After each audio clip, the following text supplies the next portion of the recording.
Hello, everybody. Welcome to this webinar session offered by AbleNet University. The title is Play Games, Role Play, Drama, and Movement, all of these activities to build the brain. So I'm going to go ahead and start.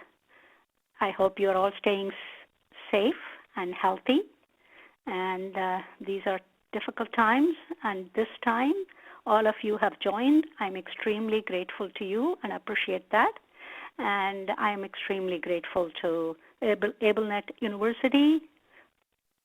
The university, their operation is making this webinar possible. So thank you.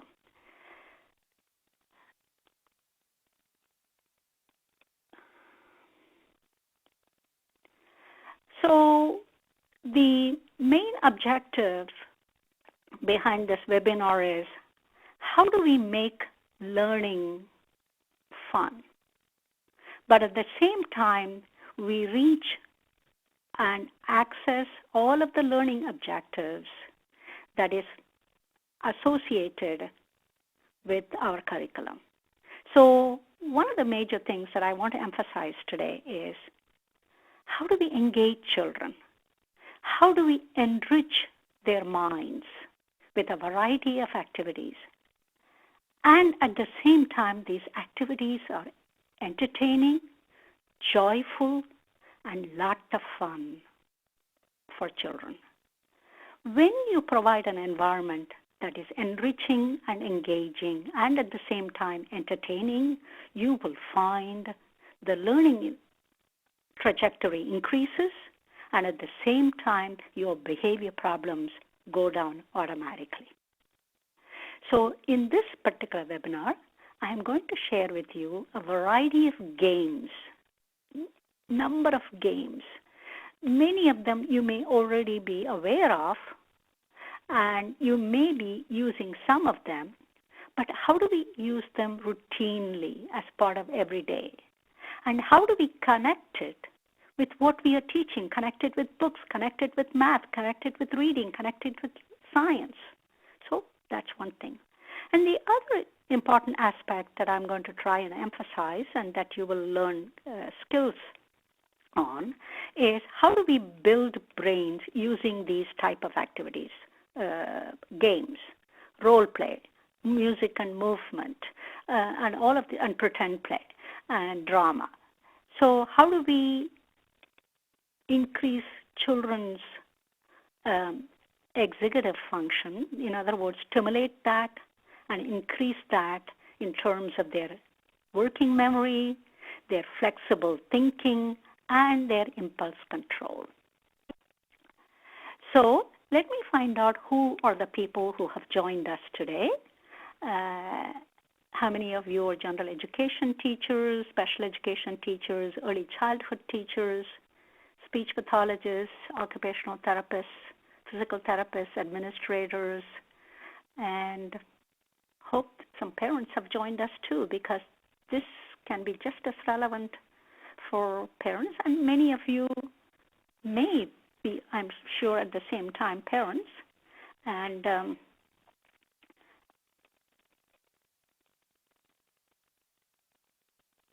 I think the poll is still going on, so I'll give it a couple of seconds. And other support staff have joined us too. Okay, I'm going to skip to the results. Majority of you seem to be other support staff. Maybe you are professional development staff, and a lot of you are special education teachers. Welcome to you all.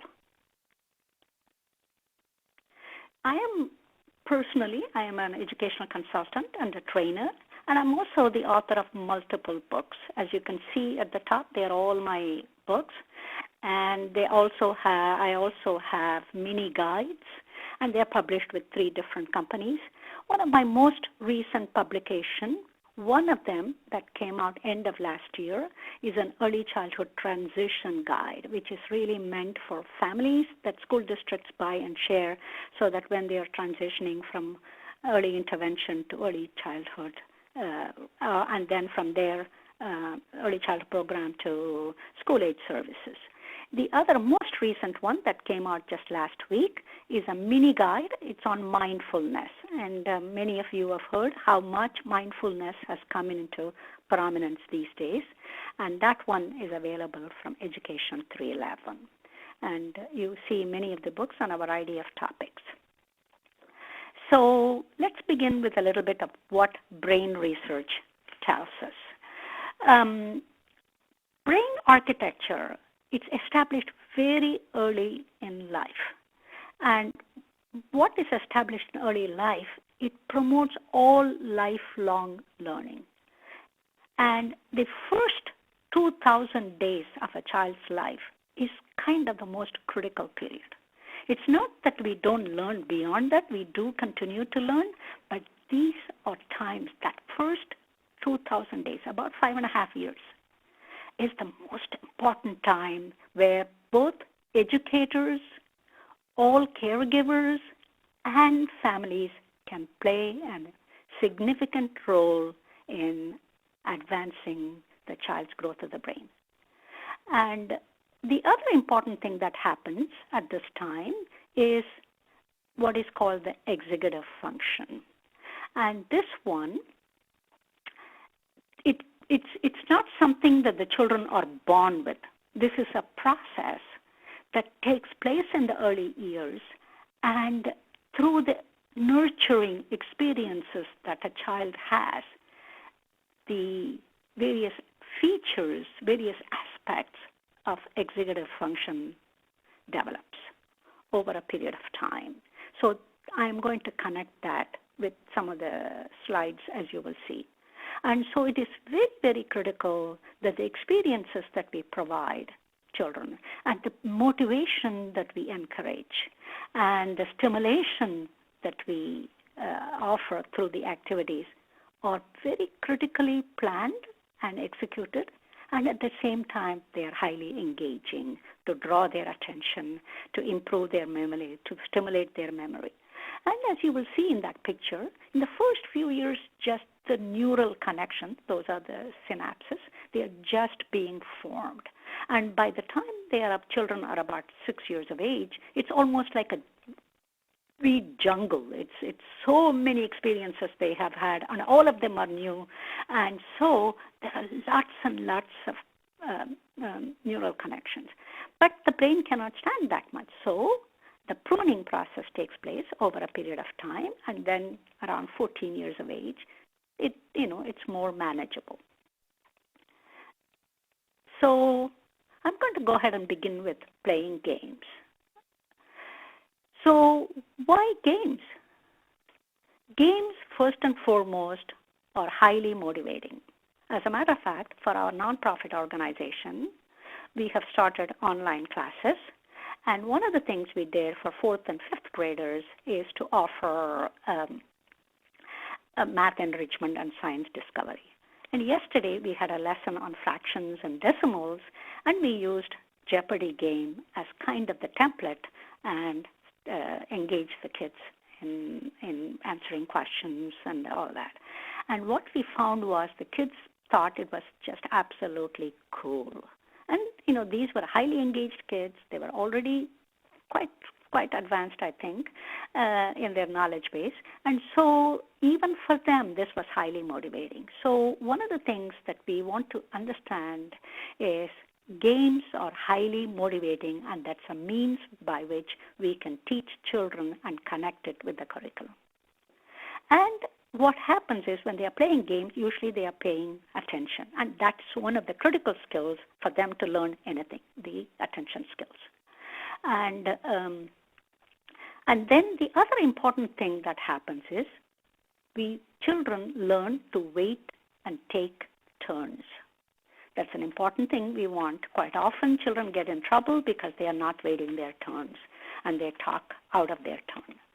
And also the other important aspect of playing games is as you play the game, things change because you or a certain pace, and then you have to go back 3 steps, and then you have to figure out what am I going to do. And particularly with strategy games, you have to think hard about what is the next step, what did I do so far, and how do I adjust my plan, what are my next steps. So they are adjusting to changing rules, and this is particularly effective and helpful for children who have difficulty adapting to changing rules, especially children in the autism spectrum disorder. And another most important thing is games help to reduce the anxiety and the stress level of children. Role play and drama and music and movement, all of this, and just music. So what it does, music and the movement type of activities, they release the endorphins, the positive hormones. So it triggers positive feelings throughout the body. And because of that, it reduces the stress level. So the cortisol level and adrenaline level goes down. So that's another important thing. And you want children not to have stress and anxiety, and especially some children who come from maybe background that's highly trauma impacted, then that's particularly helpful for those children. And also there is a study that shows that there is a positive relationship between physical activities and self-regulation. So play a variety of games, and it does help. And how does playing games help executive function? Playing games helps with the working memory. That is one of the features of executive function because it increases motivation. Because it increases motivation, it increases the attention level. And because of that, children are able to rehearse and practice in their mind what they have learned. So a variety of games, mental math games. Maybe you might play a mental math game like a pattern, 2, 4, 6, 8, or 7, 14, 21, 28. So these are things, even when you have just a couple of minutes, you can play. And the same way with a word pattern, cat, mat, sat, fat, rhyming words, and recalling what's happened first in this, let's say, life sequence, egg, caterpillar, chrysalis, and a butterfly. So, and then there are a variety of vocabulary games that you can play. And one of the examples that comes to mind that combines a vocabulary game with also a movement is charades. So, and then the other type of game we are all most familiar with are card games and board games. And there are a variety of card games and board games that are available, but one of the things, for example, concentration. Another one, slightly complicated maybe is Go Fish and Old Maid. And then, of course, there are the strategy games. For example, chess, and we may not play chess in a classroom, early childhood classroom or a kindergarten classroom, but there are other games that you can play that bring in like checkers or Parcheesi. And maybe this is something you can introduce maybe at the first grade level, and certainly parents can work with their children on playing strategy games. And strategy games, it's extremely important for children to learn to strategize because they have to think and they have to plan and they have to adjust their plans accordingly. So these are all a variety of games that strengthen working memory and also executive function like cognitive flexibility and impulse control. So let me go over some of the other games. A mystery game. This is in an early childhood setting. This is something you can play before you begin your circle time. You can have like a mystery bag. You can place maybe 2 or 3 items, maybe several items that belong to a certain category, and put them in a brown paper bag, and then have the children guess what is inside. And their guesses may not match anything in the bag initially. That's perfectly okay. And then you can even give them some cues. Oh, it begins with the letter C. and it may be a cup or it may be a card. So you can even give them cues and connect it with something else. And they, when they're making guesses, their attention is focused on that mystery bag because everybody is excited and they want to be able to guess. And continue until all the items have been checked, but make sure that you stop the game when the children lose interest, and then the child who guessed correctly can hold that object. And in the beginning you begin with a few items and then gradually expand, and then you can also categorize them, all the categories, like all different shapes, all different Lego blocks, or different colored shapes or colored blocks, and then you can say, oh, how are these all connected together? Another game, especially this one, is particularly something that parents can play with their children, and you can certainly in your newsletter, educators can send this idea each week. You can talk to them about a game when school starts, and then they can play these games with their children. And this is called Empty Your Purse, and you put in our purses, we have a variety of items. And they can either name the items together, and the next step may be, how do we group these items? They can group them by color, they can group them by size, large and small, they can group them by shape, these are squares, these are rectangles, these are circles, and then by function. These are items that are grooming items, these are items that you can pay with, money and credit card and all that, and dime and nickel and dollar bills, and these are things that maybe if you carry snacks with you in your bag, these are all things that you can eat. So you can categorize them, first naming the items for some young children, and then for slightly older children, they can learn to categorize. So this is another game. When you have a few minutes, you can play. And then the other game that you can play is guess how much, how long, how far, and how many. This is math, to build their math knowledge. And so one of the things, often, of course, when we are lining up, most of the schools that I have observed is children have their hands behind their back and they have to stand still and they cannot talk. But that may be a time you can explain to your administrator that that's a game when we are going to be constantly telling you need to stand still, you need to have your hands behind your back. That's a great time to play a game. Okay, how many steps do you think we have from here, from the classroom to the cafeteria? How many steps do you think from here to the school library? How many steps do you think, can you make a guess, to the playground? And so these are things, or to the bus. And similarly, a parent can ask from the car to the grocery store. How many steps do you think? And then, just as they are leaving the grocery store, they can ask, how many steps do you think we have to walk back to get to our car? So as to see if they remember.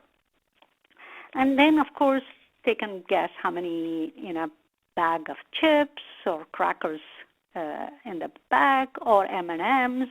So, and then the other thing that you can do is guess the length, the width of the table, or a carpet square, or a mat, the child's individual mat, variety of things, even the book. If it's a large book, how many inches? So these are all ways you are building math skills, but you can play it like a game. And the other things most of you may be playing already is thinking of a word that begins with B sound, a word that rhymes with jar, all of the words car and far and tar. So, and then opposite of cold and hot, and you can do a lot of opposites. That way you are building your vocabulary. So as you're walking, like for example, children line up in the classroom before going to recess, okay? And that's a great time, but you are constantly I have at least seen and heard, okay, stand still, while all the children are gathering up. That's a time maybe if you have a teaching assistant, you can teach her to play this game, like this kind of guessing game or thinking of a word, vocabulary games, what goes with peanut butter, what is the opposite of hot, and, things like that. So another game that you can play is guess what it is. Give clues to an object and have children guess what it is. And the other reverse of this is even more fun because you are really there not only encouraging developing vocabulary, but you are also helping them to think and problem solve in their mind. How do I give a clue to an object? Let's say they are thinking of apple. And they can start with something simple. It's round. It's something you eat. And then somebody may say it's an orange. But then they can add another clue. It's red. It's usually red or green. So, that's another way you can encourage their thinking. Another one is a photographic memory. Have children look in one direction. These are things that require just a minute or two. They let them look in one direction 30 seconds, and then they have to turn around and look at you, point to them to look at different directions. And then they have to remember all that they saw, and they have to recall. This strengthens their ability to remember. They are not allowed to look back again, so they have to remember. And then a simple game while you're waiting for circle to time to begin, and you are sitting down, and the kids are getting their mats. Say, that's a time you can start a little story about something that happened. You can begin with your own little story, something that happened in the morning, and children can share their own little story of something that happened in the morning or something that happened the previous day in the playground. And then they can all add little details, and the vocabulary grows and strengthens. And for a child who has special needs, I know some of the people call people of different abilities or people of determination, but in the U.S. we call them children with special needs. What we can do is we can have their peers program something for them related to that about a little story, and then they can pick some pictures, and then they can show those pictures related to that. In other words, they make a choice of the pictures, and then somebody else shares that story and this child who has difficulty communicating using words can use an assistive technology device to share it with everyone else. And then, of course, there is this Simon Says. And when can you play Simon Says? You can play between changes of activities. Let's say you are cleared up the centers, and you're going to go back to maybe another group time. That's a time when you have a couple of minutes, 2 or 3 minutes, you can play Simon Says. And this will encourage those who are slow with cleaning up to clean up a little bit faster because they want to join the Simon Says game. Or when you're waiting for the therapist to arrive, or when you have a few minutes before end of school day. So we have a poll next. I decided to go ahead and explain this poll a little bit.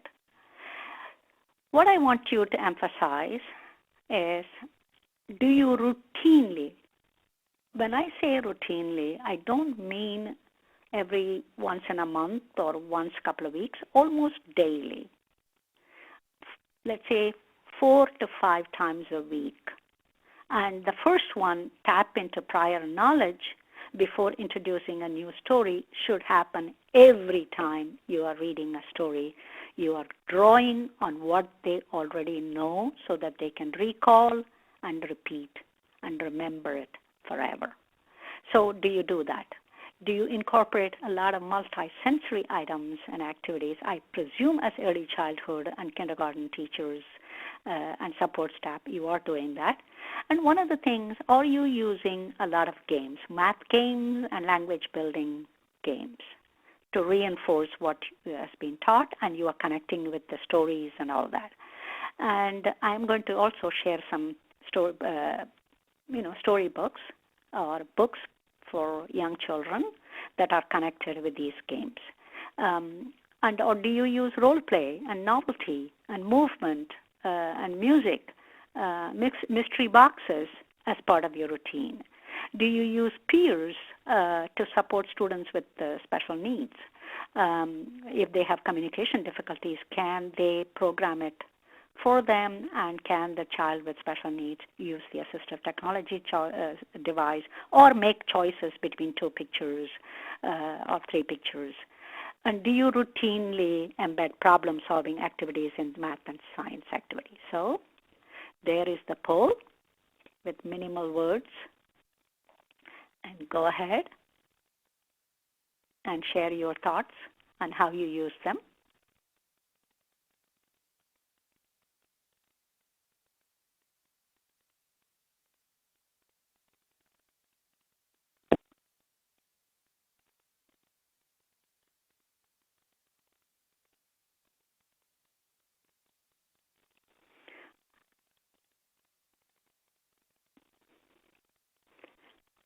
A number of questions have come up in the chat box, and I will answer them, each one of them, possibly towards the end, if you can stay until the end, and then I will take up one question at a time and answer them.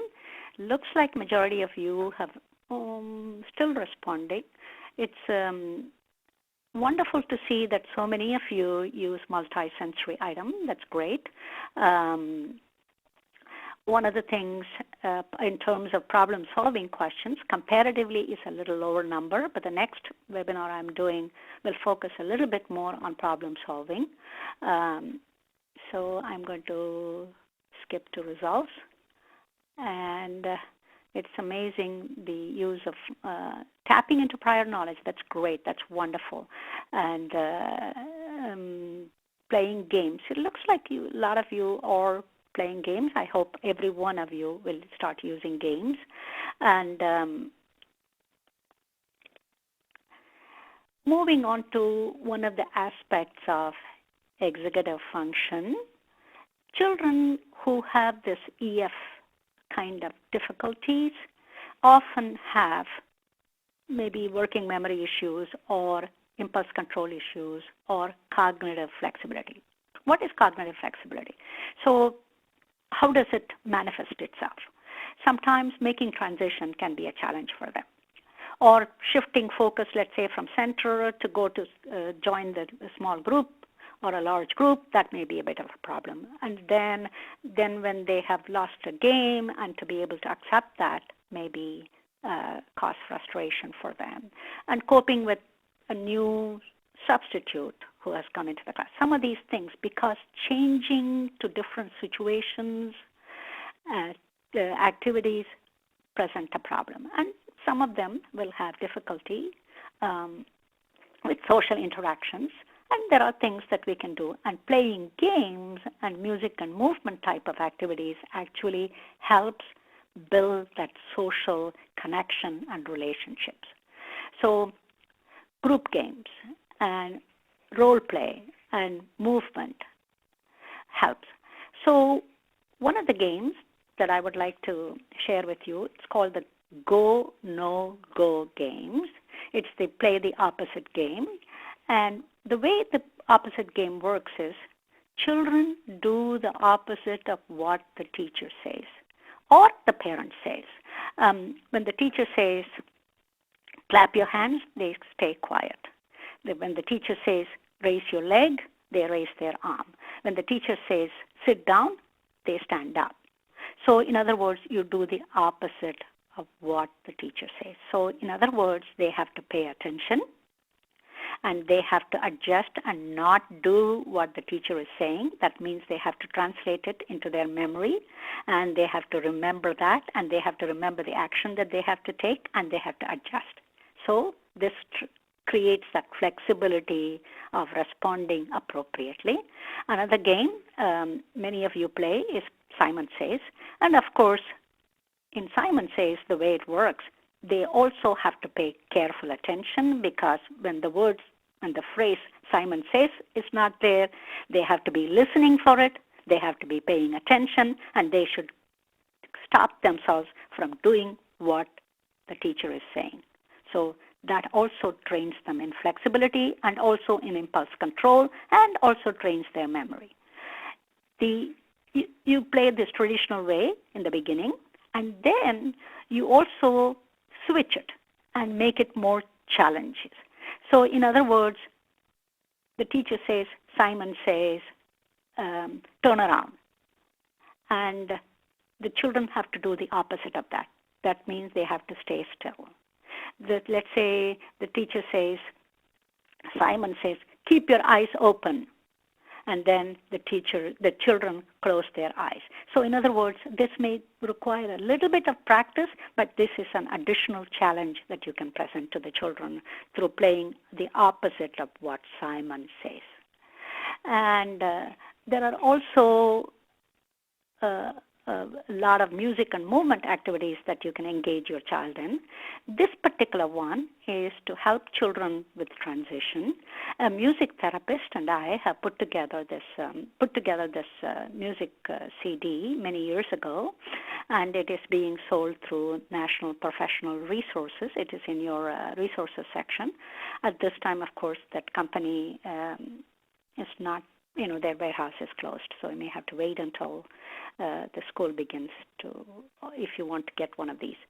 What she and I did, this is Clara Law and myself, she is a music therapist, and she used the music therapy principles, and these are all songs that will assist children to make transition smoothly. These are songs that are piggybacked songs, and so it has lyrics that connect with a particular transition, and I have a couple of examples, and I will share them with you, and you can make up your own song similar to this one. I'm hoping it'll work.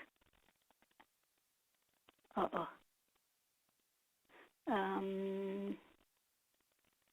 if you go to the next slide, that is the audio.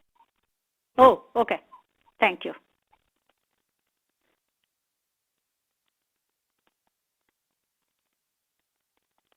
Use this songlet to transition children to recess or outdoor play.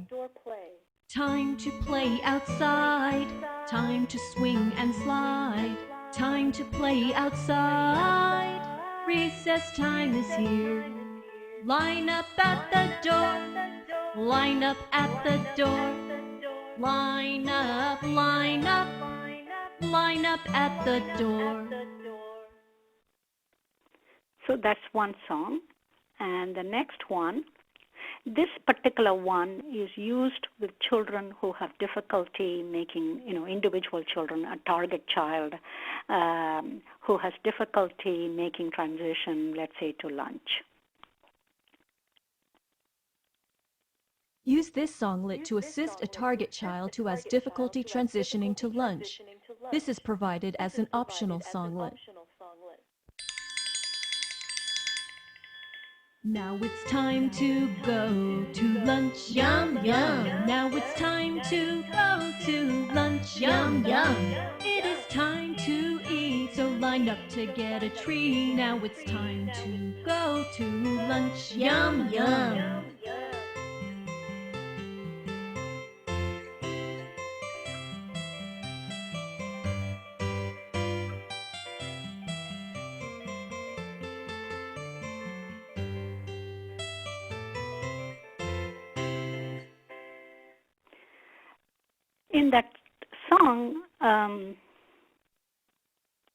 In that song, you can add the name of the child as the background music is playing, in addition to the lyrics. So the other thing that you can do is incorporate role play and drama. One of the things that come to mind immediately to me is playing the Charades game. And often children do not know how to express their feelings safely. So you want to teach them about feelings, about labeling the feelings, and then I have an excellent book. It's called On Monday When It Rained by Cheryl Kachenmeister. And in this book, there are beautiful photographs of different emotions. After you have read this book, the children can do a little bit of charades game, showing different expressions, and then maybe they can even associate something that happened. I wanted to go to Grandma's house, but it was at this time, of course, we cannot go anywhere. We have to maintain social distance, so I am feeling sad. Or when I did that beautiful drawing and Mama said, oh, what a beautiful picture you have drawn about the park, then that makes me feel proud. So they can associate a certain time, a certain activity, or certain sense that they felt, and they can express their feeling through charades, and they can associate it with an event. So that's something that will build their vocabulary, and then you can also connect it with a book.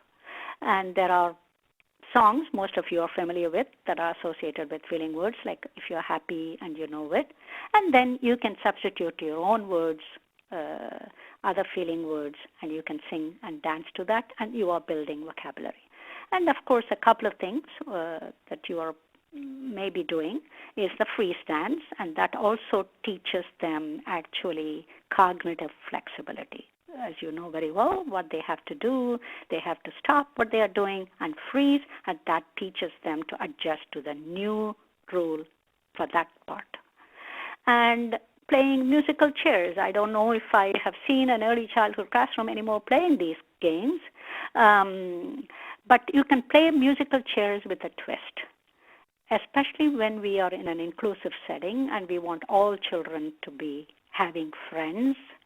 So what you can do is to have two children paired together, and they go around the chairs as pairs, and then they have to find two chairs together to sit down. And if they cannot find two chairs next to each other, then they step outside and they hold their hands and they wait until the music begins the next time or something like that. You can make up your own little rules for that. So use these different types of role play and drama and dance and music, and then use your stories that you are sharing with them to do some role play and drama activities. And then many of you have maybe a housekeeping center, and then provide some props for them to use, so that, let's say last time when I was doing the session on storytelling, I was sharing with you the story of Are You My Mother? And then maybe you can leave a little scarf there and somebody can pretend to be a mother bird, and then you can put some headbands there, and somebody could pretend to be a baby bird, and then they can act out that story. The other important thing that has become even more important in these days, when there is a lot of stress all around us and concern and worry and anxiety, is to introduce some mindfulness type of activities and movement activities. And based on a study, the study reports that when children are engaged in movement activities, they exhibit less impulse control. They are much more calmer and much more able to exercise self-regulation. In addition to that, one of the things that helps is mindfulness activities, and more for them how to do the calming, how to count to 10 and then take calming breaths. So these are all things that you can do to help during this, not just during this crisis, but as part of your routine on a daily basis. Maybe, if you were doing up to 10, maybe you can go up to 25 if you're teaching children in a preschool classroom. And then children who are a little bit older can learn to sit still for, let's say, for a minute and quietly calm down before your circle time begins. So I'm going to now connect it. We only have a short time, but I'm going to try and do all of the slides. I'm taking the story of Chicka Chicka Boom Boom. And many of you are familiar with this story. I presume if you're teaching preschool or kindergarten, and it's by Bill Martin Jr. and John Archambault. And some of the things at the top of the slide, I'm sure you're already doing it. Make sure you have the instructional supports. Make sure you provide for active engagement of all learners. That's very important. Assemble your props and your AT and visual supports ahead for that particular lesson. And read the story with animation. A told B and B told C, I'll meet you at the top of the coconut tree. We said D to E, F, G, I'll beat you to the top of the coconut tree. Chicka, chicka, boom, boom. When you show that excitement and joy, and then have the students repeat that with that same kind of animation and sound. And you can follow up after you have the story. You can follow it up with a kind of a role play and a movement activity. What do you do for that? You have two teams and give each child, and the children can make these themselves, alphabet cards. In other words, all you have is an index card, you write a letter on it, and you attach it either with Velcro or glue, a craft stick. And each child has an alphabet letter to hold, and there are two teams parallel to each other. They are standing, and as you either play or as you read with animation, and I am sure many of you know that there are YouTube musical videos available of Chicka Chicka Boom Boom. There are two versions. Use the one that's much more pleasant.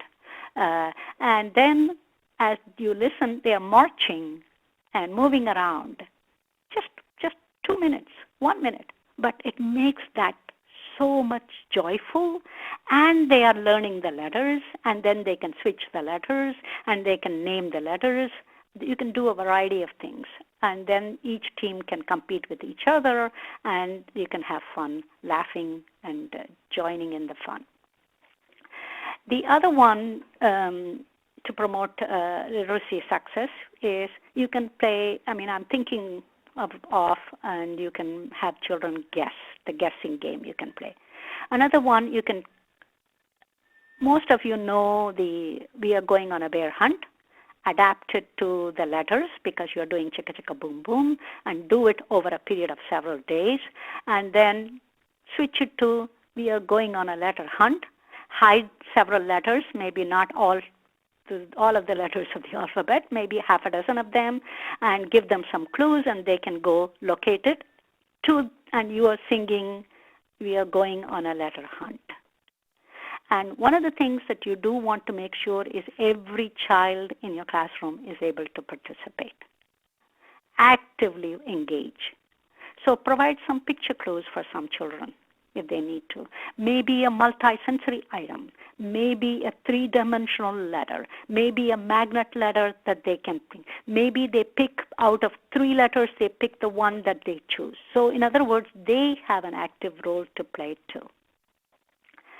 And some more activities, as I mentioned, the letter hunt, but this time you have different set of letters.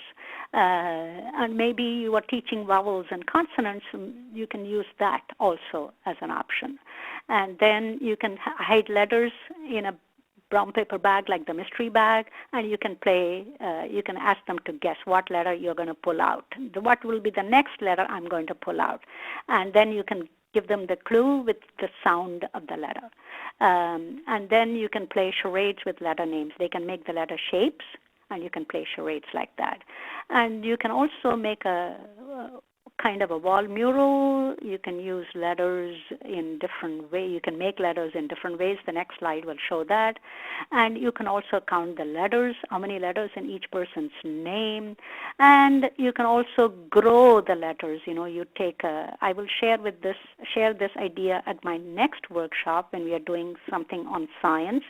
But just for those of you who have joined today, what you do is you grow them using grass seeds, and they just make an indentation in soil, and then they will trace that letter, and then you put the grass seeds there, and it will grow after some time. So these are all variety of activities that are engaging, but at the same time focused on the curriculum. So these are different ways you can build your name, rainbow name, shine your name. You trace your name with a flashlight, so that's a simple one. They can write their name with centered markers.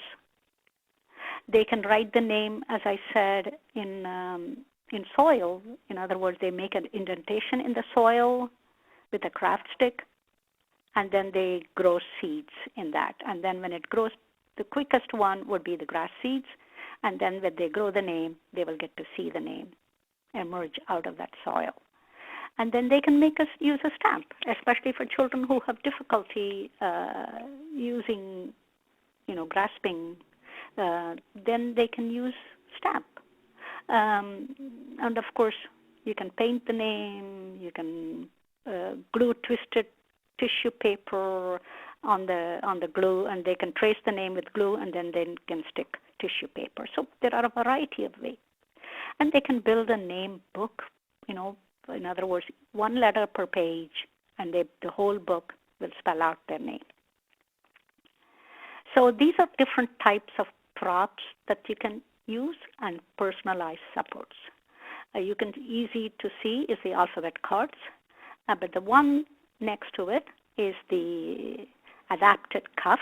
So for a child who has difficulty grasping, that alphabet card is inserted inside that adapted cuff.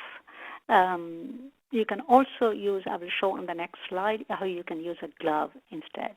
And for counting objects, you just put it on a little board, white board, and attach it with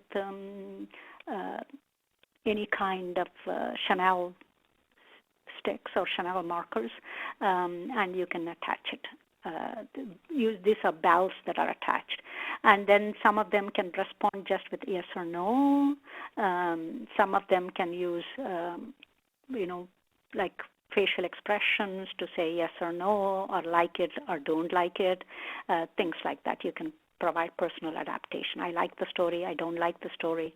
And the other thing, as I mentioned, you can use a variety of stamps. And in this middle one, what it is just a pair of gloves, and then you attach Velcro to it, and then you can attach the object to that Velcro. And then they can use that. You can use the alphabet cards. You can use pictures attached to the Velcroed glove. You can attach a stamp, Velcroed, and then Velcroed glove to that. So there are a variety of ways you can involve students who have motor difficulties so that they have a role to play too. And then, of course, AbleNet offers a variety of simple assistive technology tools. Some where they make a choice between two, like I Talk To. Then there is the talking brick, and then they can, let's say they are looking at some sequence, like the sequence, life cycle sequence of like a frog, and they can use the talking bricks and put the picture on that and put them in the right order from what happens first, what happens second, what happens third.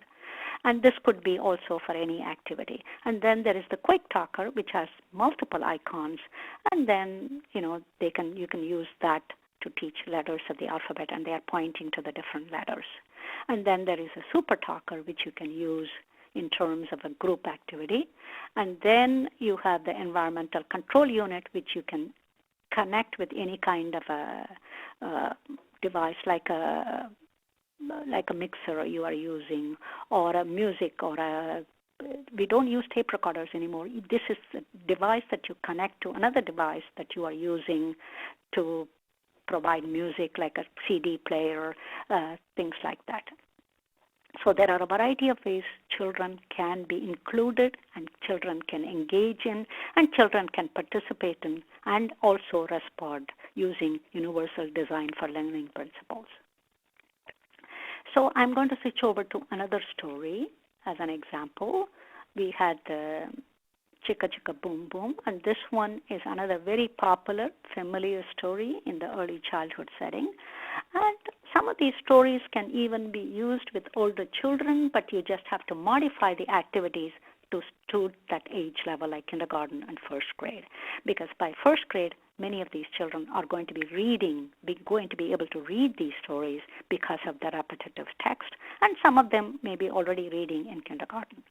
So one of the things that you would do, and I'm going to focus heavily on science and math activities, but of course vocabulary building and literacy and language is at the foundation of it. So teaching classification skills. You use the story of the hungry caterpillar as the starting point to teach about insects, teach about mammals, and the difference between mammals and insects and reptiles. And one of the things is understanding as simple as time concepts. Monday is different from Saturday. Where does it happen on a calendar? We have this calendar activity every day. But how do we connect it? Let's say on Monday, what did the caterpillar eat? But on Friday, what did he eat? And where is that on the calendar? Can we show that Monday? Can we show that on?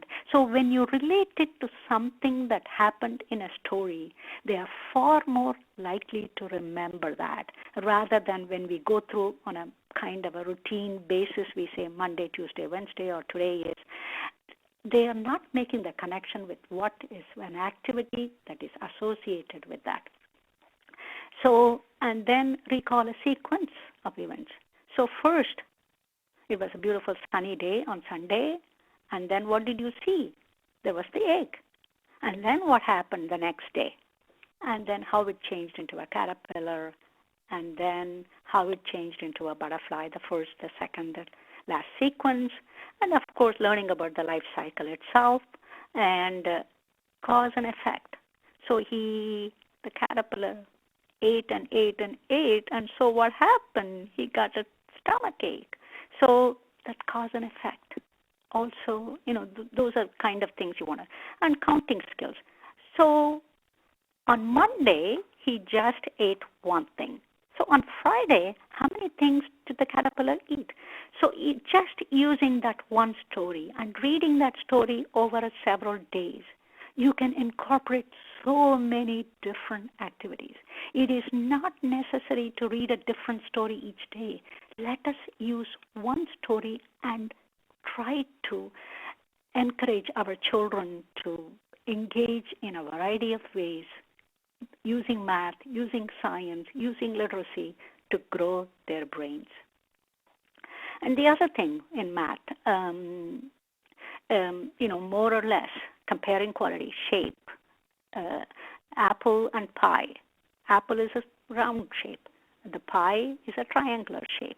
So you can connect that also. And you can also make a pattern with that, like a dog and frog and butterfly, dog, frog, butterfly, dog, what comes next? So the STEM, teaching life skills. So can you make something like this? Can you post a pictorial chart of the life cycle of the animal on the science wall? And can you involve them in sequencing and putting them in the right order? What's the difference between a frog life cycle and a butterfly life cycle? How many stages are there? And then can you use this also from that same story of the hungry caterpillar? Can you also brainstorm different insect names? Butterfly is an insect. What are some other insects that are there? And then you can connect it also with the book, The Grouchy Ladybug by Eric Carle. So, and then this is also a great opportunity to teach some of the characteristics of insects and how, and then at an advanced level, maybe in first grade, you can move on to what are the different characteristics of insects versus arachnids. For example, what's a spider? A spider is an arachnid, whereas a butterfly is an insect. So you can advance their knowledge, and this is a great time for parents also to be working on some of these things with their children. And then, of course, movement, which is one of my favorite, movement and role play, which I don't find, at least in the classrooms that I have visited as a consultant, not used that much. We often put on a tape and then go through all of the songs that are there, but not the kind of a more informal type of movement activities. Like we read a story like The Hungry Caterpillar, or we read animal stories like the Jump Frog Jump, or Head to Toe, or Brown Bear, and then have them follow up with it. Let's jump like a frog. How about let's pretend like we are swimming like a fish? How about walking like an elephant, slow and steady, and moving our trunk, and roaring like a lion, or flying like a butterfly? And then also you can have a charades game where the children pretend to be different animals and the other children get to guess. And this promotes their waiting their turn and making a guess and impulse control, and you are building executive function. And then for older students, you can make it into a writing activity.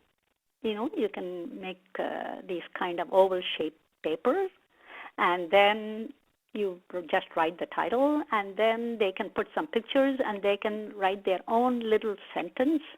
And for some who do not know how to write sentences yet, maybe you can give them a frame sentence, and then they add a word.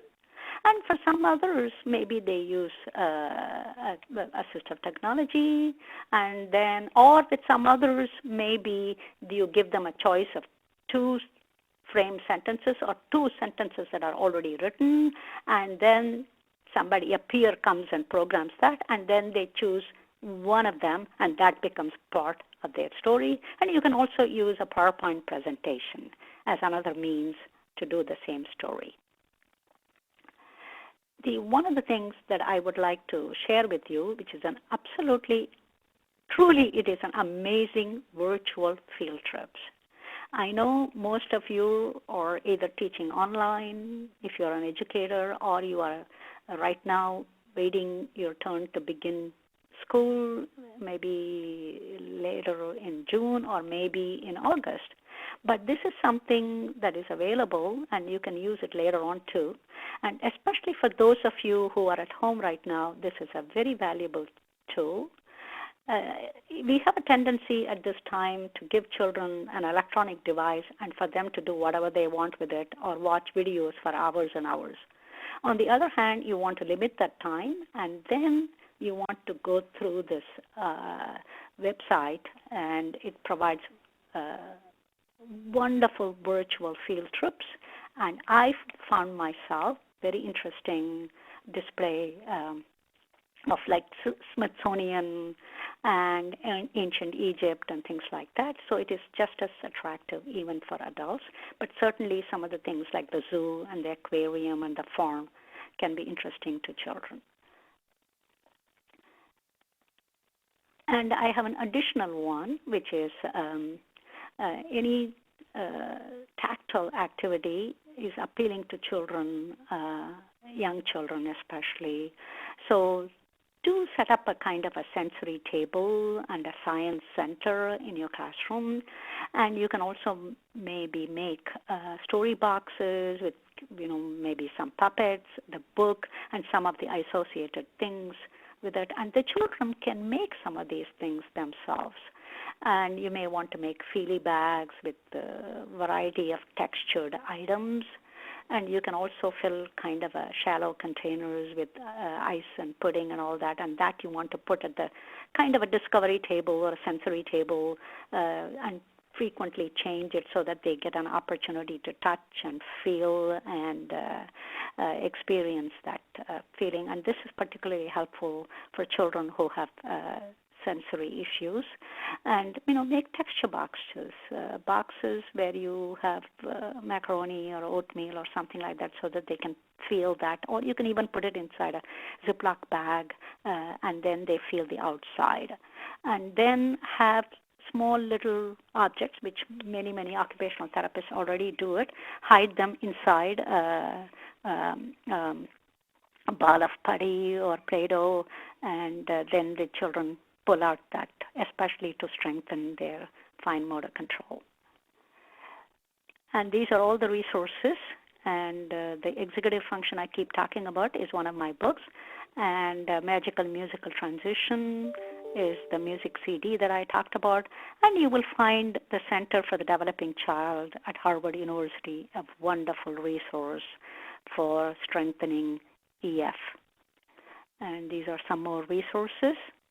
And again, I want to thank AbleNet University for hosting this webinar, but for their generosity, this would not be possible. And again, I'm extremely appreciative of each and every one of you who joined this webinar. Go ahead and conquer when school begins. Let us hope and pray this calamity ends soon and everybody is healthy. And let's pray for everybody's health. And let's appreciate all of those hardworking people who are taking risks to save lives. And when school begins, let's have a wonderful, engaging, entertaining, and enriching activities for children. And those of you who are educating your children from home, I hope you have fun times with your children. And the next webinar is on May 12th, and it is Explore, Experiment, and Enrich with inquiry-based science activities for young learners. And I'm going to go ahead and start answering the chat question. Okay, one of the questions is, I am in the state of Georgia. Schools are closed. That's true in many states. We are still doing digital learning in our county. Any ideas how we can incorporate these things into digital learning to keep learning fun? Yes, that's a very good question. And one of the things you can do is maybe you can create little templates. And if you're using a PowerPoint presentation, you can put these pictures into that presentation.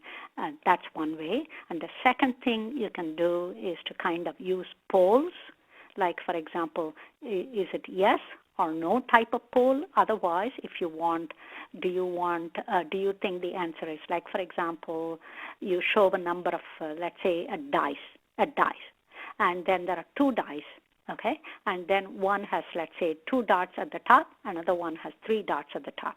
And if you're doing an addition, you can say how many altogether, and then you can give a choice of answers. But if you're just showing one, say, how many dots do you see? Do you see 3? Do you see 5? Do you see 6? So that's one example. It is easy to play music, so play music. And then you can certainly have them do movement. In other words, you can do what is called screen share. And you can, if you have access to whiteboard, you can do that. And then you can say, can you walk like an elephant? Can you walk? Can you gallop like a horse? And then have maybe 30 seconds of that, 20 seconds of that. And you can certainly read stories with a lot of animation. Okay, one of the other questions is, what about puzzles and word search? Word search and puzzles are generally kind of one-on-one type of things, and I don't know if that will be that. I don't know. You can certainly do puzzles and word search. Word search, you can make it into a kind of a group activity, but one of the things I do want to emphasize is, how do we promote social communication? How do we promote partnering with each other, peers, partnering with each other to do things? So I do want to emphasize that. And we certainly can have puzzles, but it is important that 2 or 3 children are playing together in putting together the puzzle, and they are cooperating with each other. So that's very important. So word search, they can definitely. What age would you recommend these games? It depends, okay? For example, if it is a game like chess, it is certainly not something I would recommend for young children. But if you're playing a vocabulary game, depending on the age, you can adjust it according to it. Let's say if you're using vocabulary game and you have just read the story of Chicka Chicka Boom Boom, and you are having the game of charades, or if you're having the, let's say, they're pretending to be different letters, And then you can use it definitely at age 4 and 5.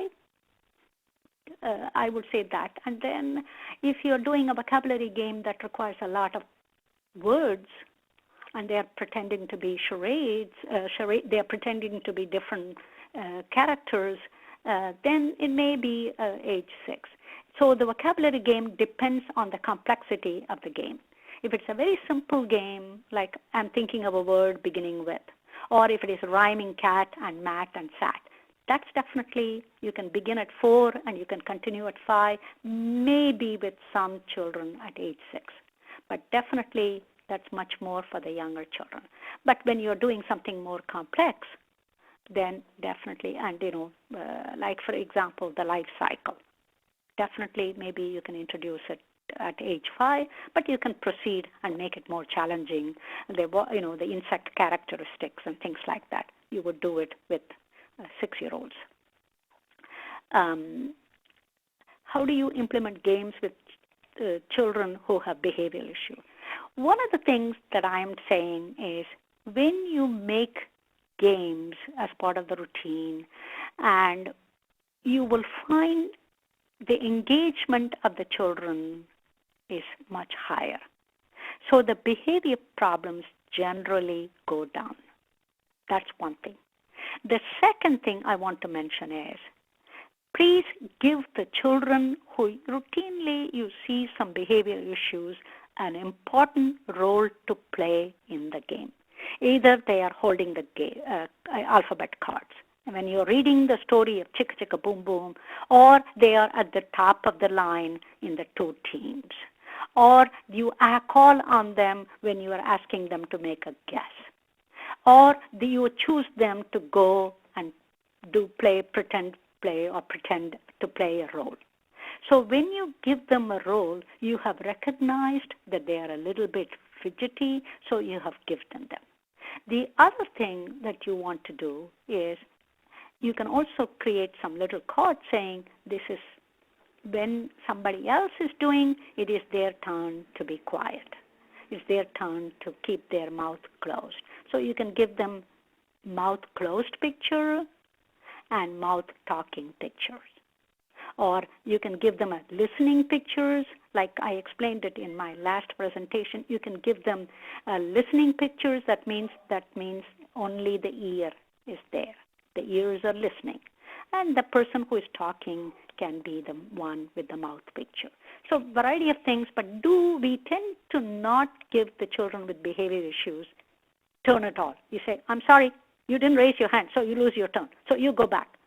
But instead, if we give them a chance, or mild infractions we ignore, we give them a turn, we give them a choice, we give them an important role to play. They are the ones who are holding the book. They are at the top of the line. Then you will feel that the problems also reduce. So how do you structure games daily into a classroom of children with autism, all with limited verbal ability?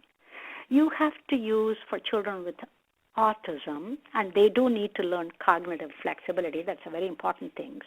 And I'm also not talking about, one of the important things, I'm not talking about playing games all day long, but weaving games into your routine as part of your structured activities. Of course, children with autism require a lot of structures, and that game part is built into their schedule. This is game time. They're going to play. So you will have a visual support for that game time. So you will have a visual picture to help them understand it. That's one thing. Secondly, if you find that they find it difficult to sit still for a little longer than, let's say, 10 minutes, you give them an opportunity to take a break, and for, let's say, 2 minutes, 3 minutes in a calming place, not a timeout, and they come back and rejoin the group. And then they have a mat they have a name on their mat or a picture on their mat. So these are all things that's almost a whole topic of autism. But one of the things that you do to help children with autism is, especially if they have limited verbal skills, you provide them with picture supports. you provide them with assistive technology, but at the same time, not having, let's say, 60 different icons. If they have limited verbal ability and they have limited concentration and limited focus, begin with maybe 6 or 7 icons and then gradually build it. When we begin with too many icons, what happens is the adult is holding the child's finger and moving the child's finger and operating that assistive technology. So one of the things that I shared with you is they can begin with something. I talk to a communicator with 2 choices and then gradually moving on to something like a quick talker. How would you do that? Simon said with kids with disabilities. Okay.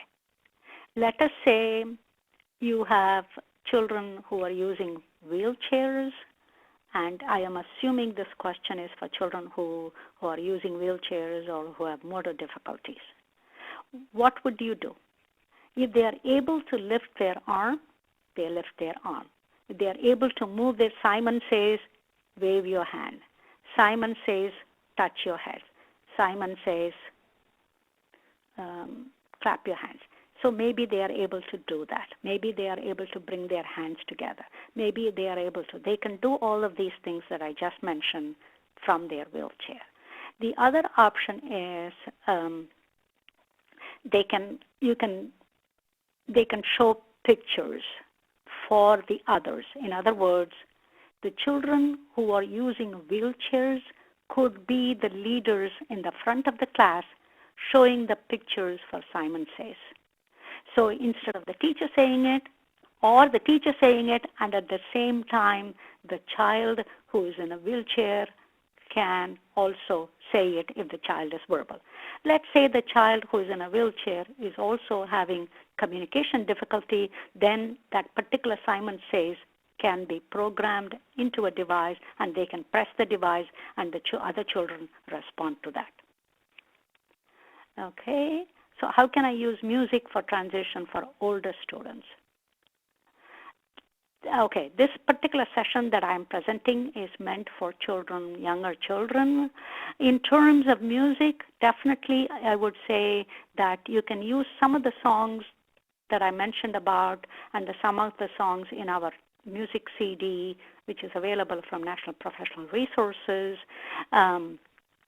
You can adapt that song and make it appropriate for that particular child. In other words, you would sing it to that child who needs that song for making a transition, or for when I'm assuming when you say older students, they're still in the elementary level, you can do that. Or you can have the picture of the song, or if the child is able to sing the song, the child can himself or herself sing the song. So that's another way you can do it. Okay, one of the last questions is, which is one of my favorite books, which is, could you repeat the title of the book you read for a feelings story time? And that book is called On Monday When It Rained. And the author of the book is Cheryl, with a CH. My pronunciation may not be perfect, Kachenmeister. On Monday When It Rained. If you put it in the Google, On Monday When It Rained, you will see the book come up. And it's a beautiful book with photographs of different emotions. And you can use that book in a variety of ways to teach children to label their feelings and also follow it up with a charades activity. Again, thank you very much. I look forward to seeing you at the next webinar. And thank you to AbleNet for their hosting this webinar for us. Thank you.